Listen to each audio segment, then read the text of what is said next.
I have to open the chat. Oh, we're on. Hi, everybody. Can you tell I've never done this before? Like for James, by the way, I'm Tim Virgin.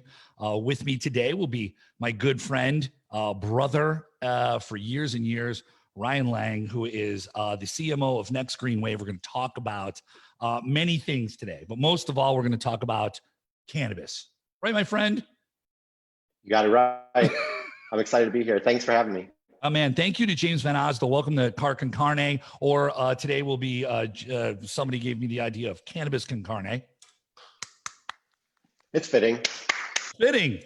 And this is really an honor to do it because, come on, Ryan, you know James too, because this is he's been doing so many of these, and he's one of the entrepreneurs of doing things, podcasting. And you're an entrepreneur in you were into this years ago too, you know? Yeah, I knew you guys. It's crazy because, all of us worked together. I don't even know what year that was. It was so long ago, but I think it was like before the web was like even important to people. Like we're that old. There it is. Well, here's what's important. We got to take care of some business first, and we're going to take care of our sponsor.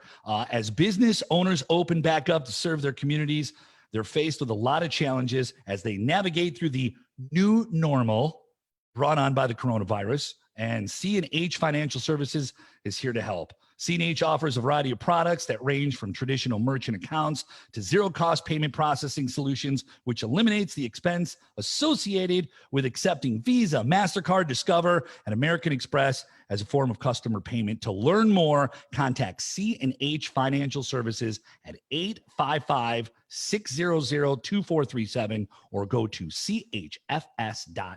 US. All right, let's get to it, Ryan. It's been so long. I want to give people a background of all of us. We just started talking about it a second, but Ryan and I have known each other for a few years, and we were all both, and Ryan was in radio at a time. He was the one that taught us about all this, back in the day. I was like the digital nerd before there were digital nerds. Yeah, but you know what? It was funny because you made it, because a lot of times I was one of those people, and this is one of my downfalls, that didn't want to accept it as much as a lot of people did. And you were on the forefront of accepting podcasting and how to tweet and how to hashtag and all that stuff. And it was a big deal. And you're the first person who changed my mind. It made me wrong about all this stuff, Well, it was cool because I think we were at that transitional time between, radio going into digital, and there was this sense that radio felt really threatened by digital as it came about, because they were terrestrial and digital couldn't be monitored in the same way. But I think the radio stations that did a great job, now they realize it's an extension to whatever they're doing online and are on air, and it's really a tool for them to make bigger audience. Yeah, which segs me into what we're going to talk about today, because Ryan is now the CMO of Next Green Wave, which is a cannabis company, should we say? Yeah, we are everything seed all the way to consumer cannabis company. So we have a cultivation, we have products in dispensaries, and it's a really interesting topic right now. Yeah, see, that's the big thing. It's so funny because I just read online one of the biggest things. Right when I pulled up weed in Illinois, it said weed sales top 47 million in Illinois for the first time, because it's the first time we've been legal here. You're in California now. But in 1 month, in June, $47 million. Yeah. So I've been in it. So in California, I've been in the cannabis industry since the first day that it was legal here. And it was similar. There was a lot of transition, obviously, because there was a lot of people operating in the gray or in the black market before it was legal. And I imagine it was similar in Illinois. And so then now there's all these companies that come online, and all that cash is now being tracked. And there's a really large consumer segment. It's not just people that look like myself that are into cannabis. It's everybody from, grandparents to, younger folks, and all in between. So. But Ryan, that's the funny part, because at the beginning, you've always been an entrepreneur. You've always started things and took chances that a lot of people just don't. You have those, I can say it, balls that other people don't have, to just step out there. And the only way you're going to be successful is to do things like that. And that's why I love you and admire you so much about the things that you do. But cannabis is almost like it's our new gold. Isn't it our new gold rush? It's like, it's amazing how insane it is right now. I think there's yeah, so I have been in entrepreneurial for a long time. So I still have a shop in Chicago called Code of Conduct, which is like a little tattoo shop. And I've always just like felt like I couldn't work for somebody else as easily as I could work for my own, vision. And so, yeah, I got into cannabis. I was in Chicago all the way up until, it became legal in California. And then right when it became legal, I moved out here, taking a huge risk, obviously because I came out here to do that. And it was something that was, I was a Midwest kid growing up. So it was something that like was super frowned upon. And, I grew up in a very church environment, and we couldn't talk about, like, cannabis was like super bad. And so when I came out here, nobody in my family knew, that I was coming out for this. Obviously, my friends like you guys all knew that's been part of my life forever. And, Well, yeah, you were one of the first. I mean, and it was but you taught us a lot about it too. Do you know what I'm saying? And I think that's what helped you transition. Go ahead. Sorry, I didn't mean to interrupt. Yeah, no, that's okay. It's just like, yeah, it's wild because when I first started talking about it to even my family, they were kind of a little bit like, wow, it's interesting that's what you're doing and we support it. But even from that time, which was not super long ago to now, there's been this huge kind of eye-opening. And I think there's been a lot of people that were kind of afraid to talk about it and that always were part of it. But now kind of as it's been more of a top pop culture kind of thing, it's a little bit easier to be into it, I guess. Yeah, you talk about how our parents are, I don't know what happened back in the day that made them so against it, our government, or how they sold it to them in school. To my mother to this day, I'm like, Mom, it's a good thing. Look, they've done tests. It's better. Look, it's way safer than alcohol in my view. And Yeah. I mean, it helps beneficial. I mean, it's beneficial to people who are in pain, who have cancer, all this other stuff. And they just don't get it. And it's crazy how long it's taking the older generation to figure it out.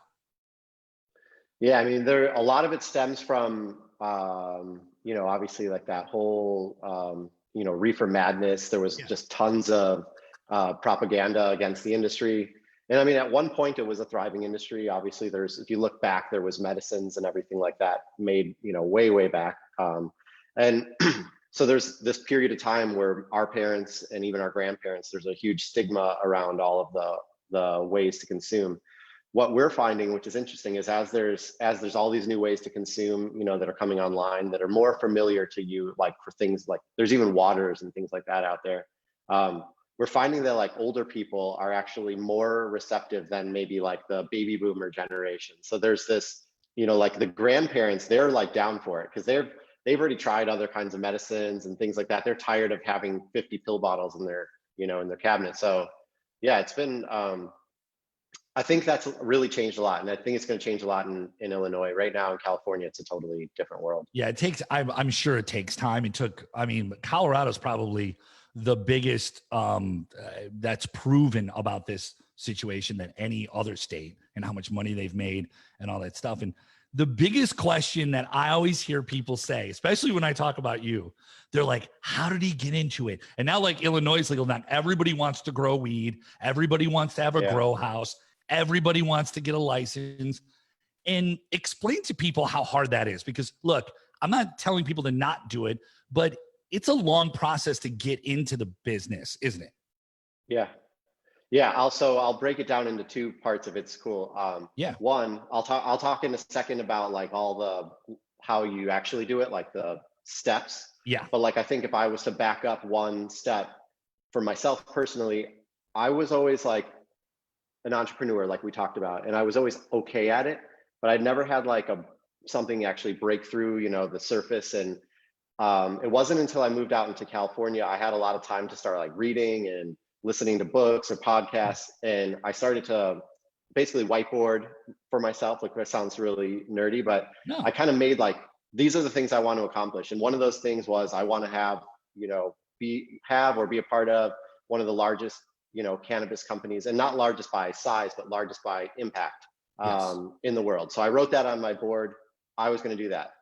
No idea how I was going to get from the point that I was, growing weed in my closet or, just to being a part of something much bigger. And so I this sounds wild, but the biggest thing that changed in that whole aspect was I set in my calendar that every morning I was going to start my morning with reading something for 30 minutes and then doing meditation for 30 minutes, where I just like super zoned in on this is what I'm going to accomplish. And so what happened was, through that process, it kind of caused me to start making like daily lists, like what couple of things could I accomplish today to like get towards that bigger goal at the end. So fast forward a bunch of months and a bunch of time doing that. No, let's stop for a second, because you made some great points there. And I've heard this for a lot of people.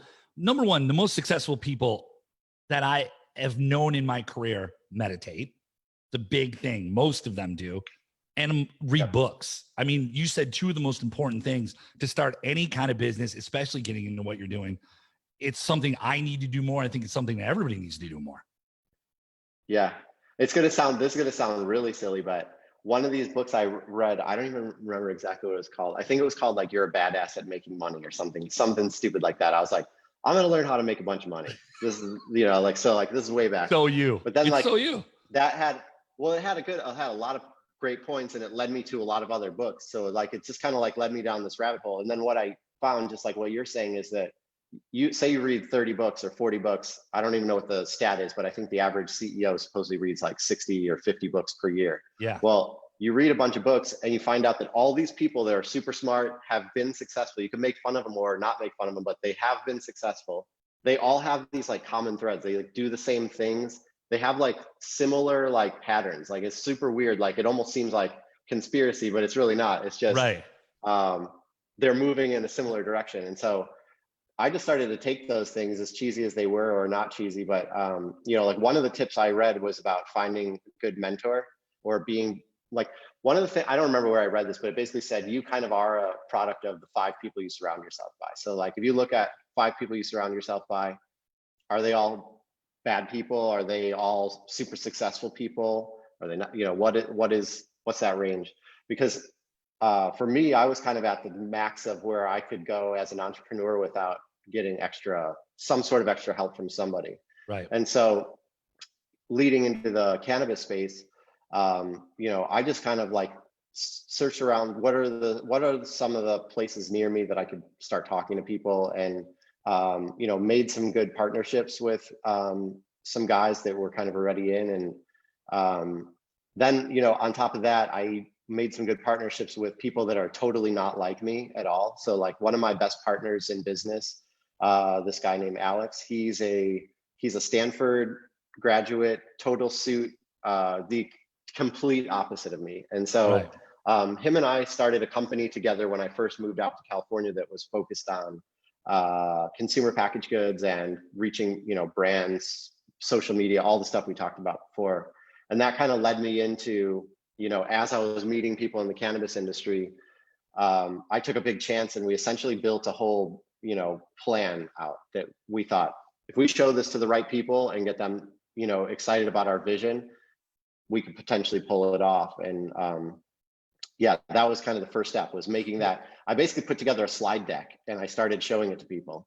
Well, that's the funny part about things, that people don't realize how important, and I was one of those people back in the day, how important marketing yourself, marketing the product, and how doing it the right way. Look, there's 1,000 places you can find, people that grow weed or start a weed company, but who's the one that's going to stand out? How is it going to stand out? And that's, I think, where you are shining brighter than anybody, Well, and it's not even marketing yourself is, that's a big point. But it's also like being good at communicating your ideas that you have in your head, because a lot of times I've got all these crazy ideas that I think I'm going to accomplish. And it's like every day I write a different idea down on my whiteboard, but can I articulate that idea to somebody else who doesn't think the same way I think? And so there was a stage, probably right as cannabis was like exploding in the US as far as people caring about it.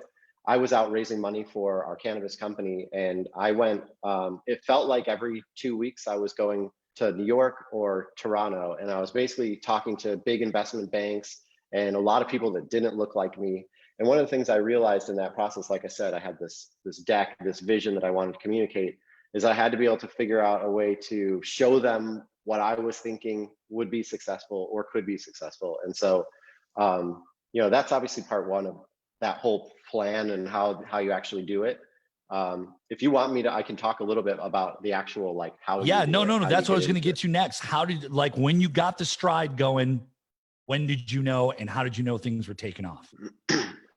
Yeah, so pretend you had, you know, there's two ways that brands right now are getting into the industry. So if you're in Illinois and you're wanting to get into the industry, you've either got something that is already popular, and it's potentially not, it's potentially black market, or it's potentially just even a concept. Right. And then a bigger group might come to you and go, hey, we'd like to pull you into our team, and we'd love to, like, get this brand out, through our company. You can't, as yourself personally, Tim Virgin, you can't go out and just make a cannabis brand, even though it's legal in the US, or in Illinois. Chicago. Right. You would have to partner with somebody licensed, and it would have to be some sort of, branded deal. If you want to own your own whole thing, you want to Tim Virgin's cannabis factory. Yeah. There's a big process to that. So you have to obviously apply for all the licensing. You'd probably have to be pretty well funded for that too, because it's just what you burn time the most on is waiting for stuff. So you might apply for something, like right now we've got an extraction facility that's just about done, but it's something we've been working on for a year, and it's something we thought we were going to have done a year ago, but we don't. And so if you've got to have the capital to be able to hold on to that building while the permits are in line, and then also just deal with continued conversation over it. Okay, there's so much to ask and I know everybody wants to know, but the problem is you really need to find somebody that you can partner with. Number one, with cash flow, right? That's what you're saying. Sure. And yeah. Number two, somebody probably that'll let you in that knows a little bit about it. Is that well? I mean, so you definitely. Here's my biggest tip for anybody out there. That's what I want to know. Your biggest tip. A cannabis company. Biggest tip. If you don't know what you're doing right now, or you don't have if you're just a person that likes cannabis and wants to start a grow, you should write Tim Virgin a check for $10 million, write Ryan Lange a check for $10 million, and walk away.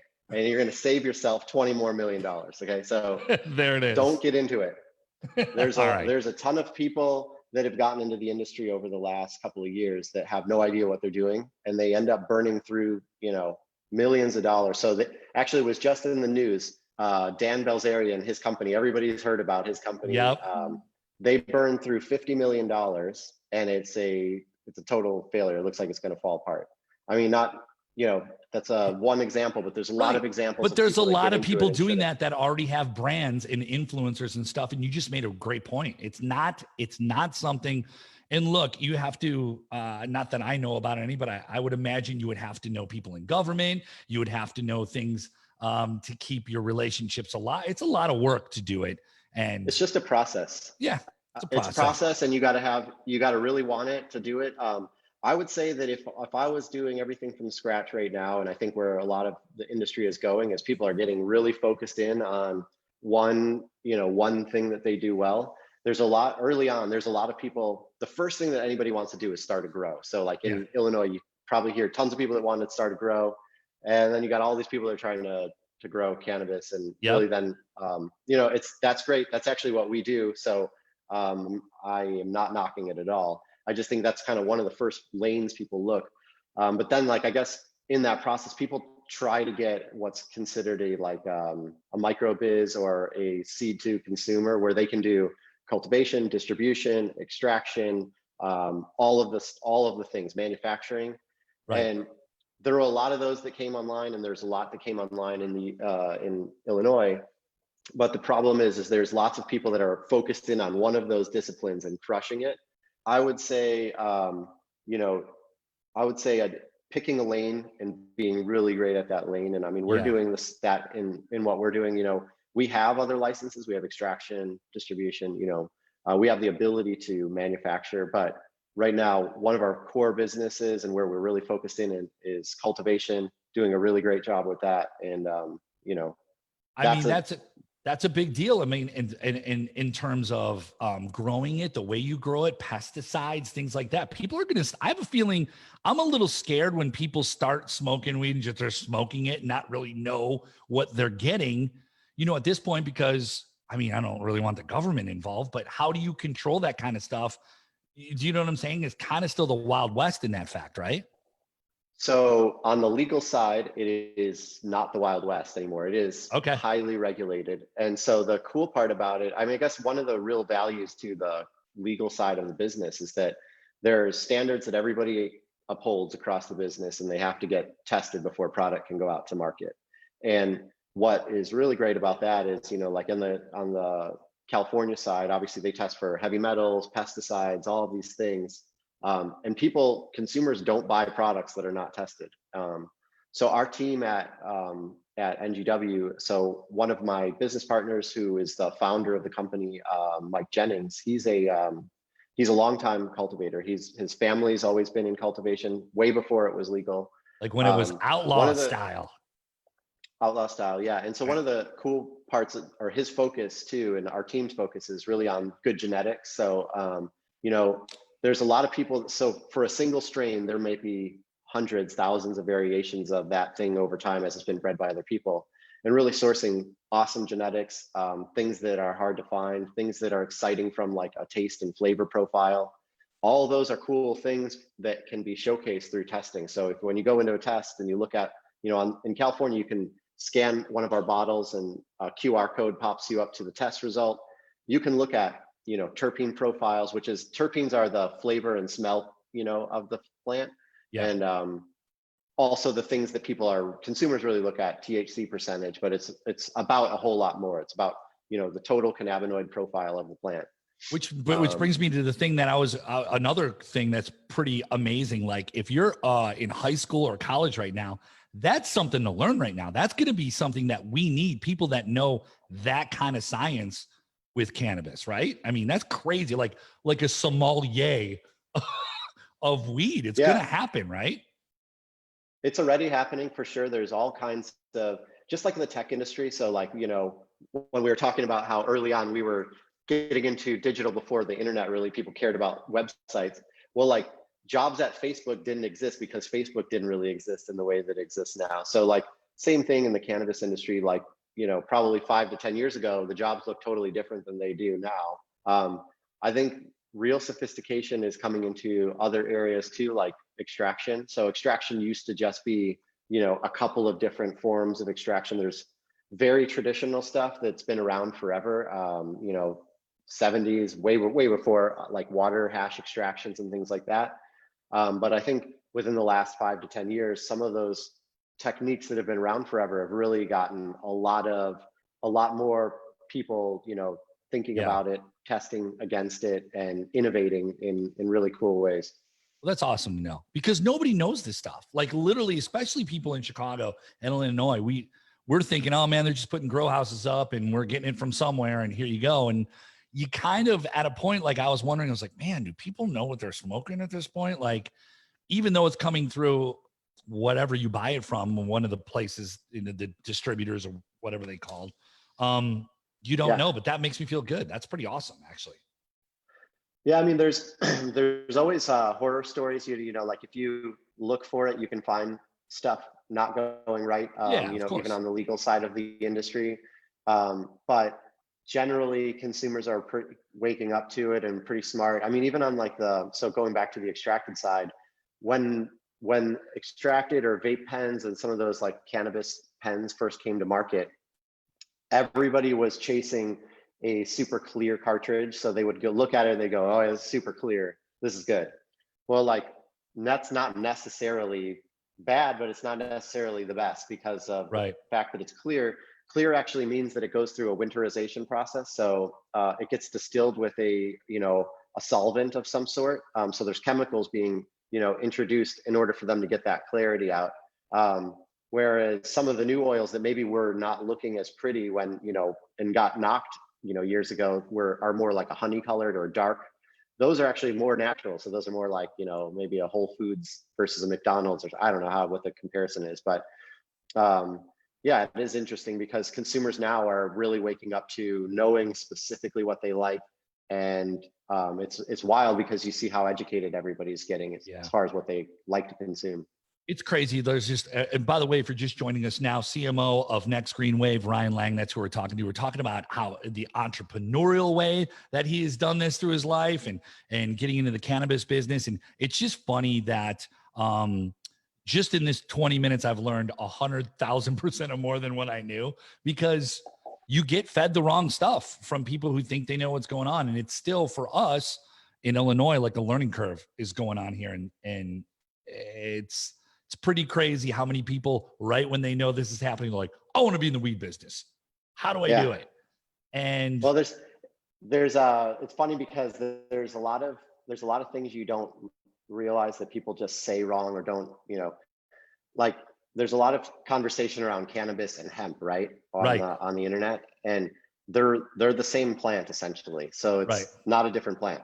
Our government considers one hemp and one cannabis based on THC levels essentially. So obviously, just like there's different genetics for different strains you might like, plants vary in different what they produce, whether they produce high CBD content or high THC content, or a little bit of both, because there's plants that consume kind of present more of a even profile. Yeah. Let me ask you a question. That's something Go ahead. Finish.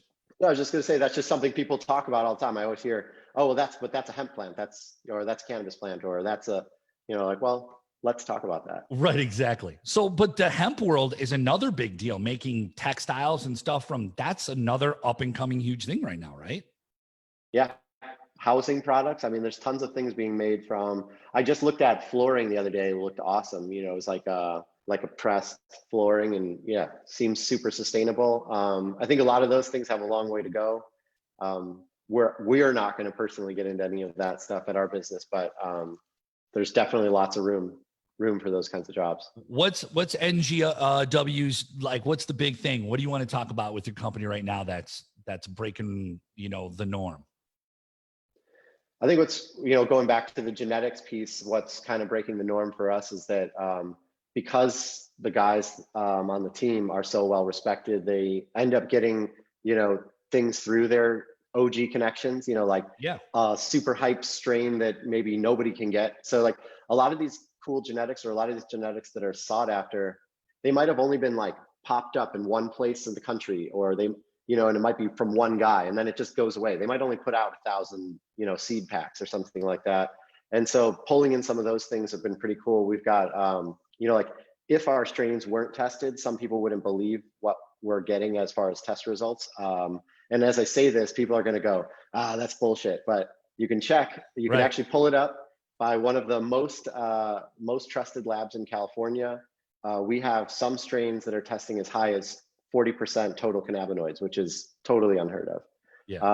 I mean, there's obviously probably other people that are doing that, but I think that comes down to like I said, the team is crushing it up north, and we've got people that are just. I think everybody that works for the company is so dedicated to thinking about more than just like what's the next big thing, but really what's the power of this plant and what can it do to help people and change their lives. That we've got people that drive an hour and a half or more each way to work.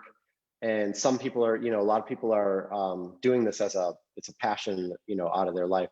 One of our employees drives over 8 hours to get to work and then stays there for the week and then drives 8 hours back. So it's like unbelievable.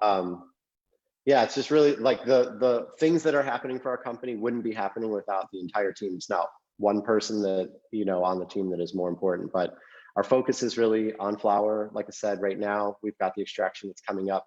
We're publicly traded. So if you're getting into, I don't think I'm allowed to tell what it is or what, that you should check us out. But I mean, there's a lot of people that are just getting into this space too. And there's a lot of not great companies to follow.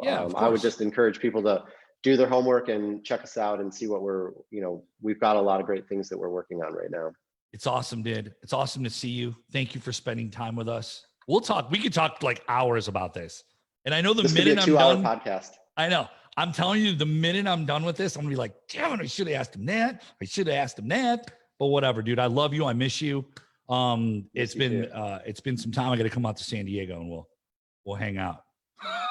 For sure. Maybe do some Thanks dabs. for having me on, man. All day. All day long. Ryan Lange, CMO of Next Green Wave, and a good friend. Thank you for stopping by. Thank you to James Van Osdol for letting me fill in on Car Con Carne or Cannabis Con Carne today. Woo! Thank you, Ryan Lange. Thank you, everybody, for watching this. And Ryan, where can they check you out at? Nextgreenwave.com. There you go. Thanks, everybody. Thanks for hanging out with us.